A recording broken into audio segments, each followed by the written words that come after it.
Good evening. Friday night at about 10:30. Does that make the light better if I go like that? Not really. Um, I know you're out there doing your thing, partying, rocking and rolling, dancing, eating your, look at that lady. Well, I know the lighting's bad here, but I don't feel like going to a different room. So I'm just going to sit here and deal with the lighting because this is going to be short. I want to talk briefly about paper 2. We've got peer editing next week. It is due at the end of next week. So make sure you are sharing it with your group mates. Same deal as paper 1. Send it off, either email or Google Docs or however you choose. Read them, make some comments, send it back. And in the comment box, when you upload paper 2, make sure you explain who read it and whose papers you read. A few people confused today and yesterday about paper 2, so I want to reiterate what I said in my email earlier. We are kind of like paper 1, talking about the sources, you're still not making the argument. That's paper 3. We're talking about the sources, but this is called a literature review. You are just sort of doing this exhaustive overview of the data you have found about the topic. So by the time you're done with paper 2, you've thought about all the sources, you've read everything. You can comment on who you want to interview, even if you haven't done the interview yet. What was I going to say? Remember, APA doesn't need the interview on the reference page, but as I showed you with the questions about the interview article, no flash in the pan the other day, maybe that was yesterday, you do need to mention the interview in the paper itself. So you've got your 3 sources that from paper 1, the one you wrote about, the 2 you chose not to write about, 3 more library sources from this week, hopefully, your Melcat loan or some other kind of interlibrary loan, depending on where you are, and your interview and anything else you want. So 8 sources, plus maybe some websites, documentaries, etc. Go through them systematically, either organized by the type of source or the order you want to use them in the paper, whatever, that's fine.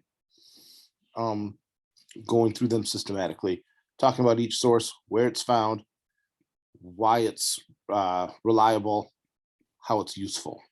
A couple sentences for each one should be fine. Plus the intro and your conclusion, etc. APA, your name, the title, your name, the class, the department, the date on the first page. Page number in the upper right, you don't need your last name.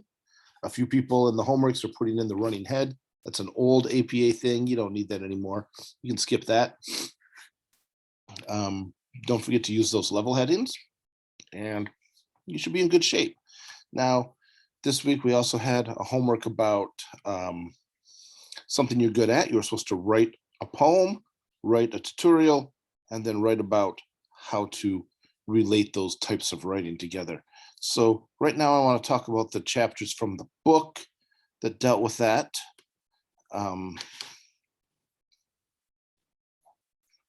Let's take a look at this here.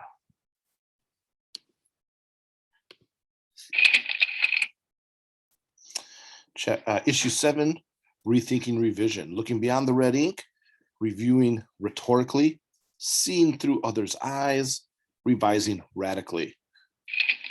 Looking beyond the red ink, here we're talking about not just the surface errors, not just the red inky stuff, the commas and the spelling and the format, going beyond that to structure,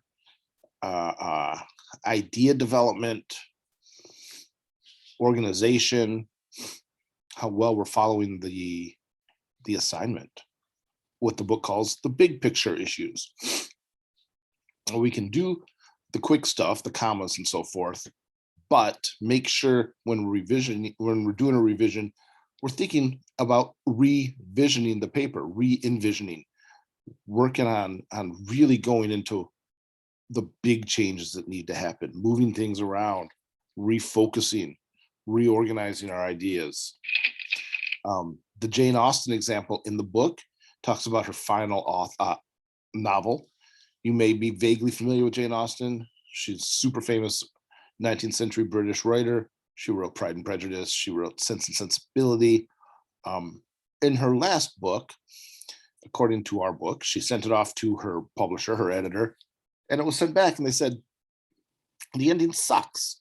Redo it. This doesn't do what we like about your writing. Your writing is dynamic, witty, funny, complicated. And this last chapter is really straightforward and kind of boring. Rethink it. And she had to start that last chapter from scratch, come to the same ending of it, but get there differently, get there in a more interesting way. Cross-cut between two different scenes, so we have two different conversations going on. Make it funnier. Show the intelligence of the people through their wit, things like that. And that's what she was known for, and that's what her editor wanted. And that's what her readers wanted. And once she did it, it made the book much better. But we can only do that if we give ourselves time. Now, for paper 2, you've still got a week. You got time. Paper 3, you've got a month yet. But when you're in another class and you're writing your paper the night before it's due, you don't really have time to revision, to rethink what you're doing. You got to give yourself time to be able to read the paper and realize at the end, oh, damn, I need another source for this. I need something else that'll connect to this.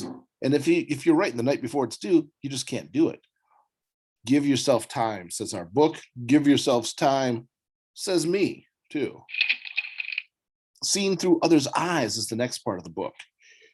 Here's what we're getting into with peer review, letting other people take a look at it, but also reading our own works as if somebody else were reading it. You know, what does somebody that doesn't know about our topic get from our paper? Is it clear? Does it make sense to people that don't already know about it? And we have that Lincoln example in our book. You know Lincoln. He was a president. Well, as it turns out, he was doing some really interesting revising with his speeches. He and his Secretary of State Seward, they were tight. They knew how the other one thought. They could write for each other and really be kind of seamless. You think about Biden or Trump with their speechwriters, and they're kind of clunky sometimes. You can tell when they don't quite get what they're talking about. Obama and his speechwriters were really good. Whether or not you like Obama or liked Obama, he was a good speaker, and he and his speechwriters worked really well together. And what Lincoln was doing was they would write his speeches, he and Seward and whoever else, and he would have them printed off for himself on big pieces of paper. And then he would take a pair of scissors, according to our book, and cut apart in between every paragraph and shuffle them around and see if there was a different structure that would work better. This seems really time consuming. But if we think about two things here, one, it's better to take that time up front, give yourself the time, and you can make it better. Two, this really isn't that different than what we all do. We just don't think about it because we're not printing it off and using scissors. We're using our computers, and we're just cutting and pasting and moving things around on the screen, so we don't have to think about it quite so complicatedly, but we're all doing it. You all cut and paste stuff, move it around, say this sentence would go better up here, this paragraph should go over here. And so every time you do that, every time you move your paragraph around, remember, you are just like Abraham Lincoln. I mean, not just like him. If you go to the theater, you should duck. But other than that, you are just like Abraham Lincoln every time you move a page, when you write papers. And he saved the Union. He helped, end slavery. I'm not going to give him full credit for it because a lot of people worked hard, but he saved the Union. Revising radically, the changes you don't want to make.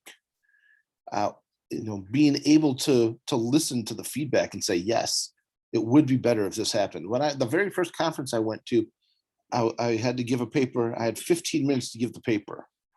First time I read through it beforehand, It was 20 minutes. They're like, well, you got 15 minutes. What you going to do? I got to cut out 5 minutes of this. I got to cut out 25% of my paper. This paper that I worked so hard on, this paper that I love every word on the page here. I got to cut out 25%. And it was awesome. It was all about Princess Leia and Chewbacca and my claim that maybe they were sleeping together a little bit. It was great. But I had to go through with a fine-tooth comb and delete words, delete phrases, delete parts of sentences, delete a couple of paragraphs. So by the end, I cut down to get it into that 15-minute time frame. And I didn't like it. Sometimes cutting is harder than adding. You can always go, and I could have added more paragraphs about Chewbacca and Princess Leia and Star Wars. I could add another 5 pages about Star Wars. But cutting out what I'd already written, that's tricky. Those are the changes we don't want to make. But sometimes we gotta be willing to sacrifice for the good of the project, good of the paper, good of what's expected, good of audience expectations. And then the final chapter in the book is all about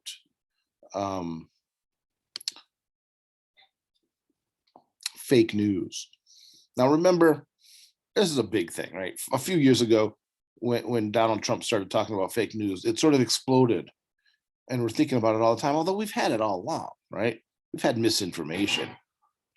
Maybe he kind of popularized the phrase, but it's been there, And the things we can do, and what the chapter is talking about, is how we can ensure that when we read stuff, we can filter out the misinformation, right? One of the things to do is use the proper sources, use peer-reviewed sources like we're getting from the databases, getting the stuff where other people in the field have already looked at it and said, yes, this is useful, right? When I write a paper about Batman, other Batman people read it.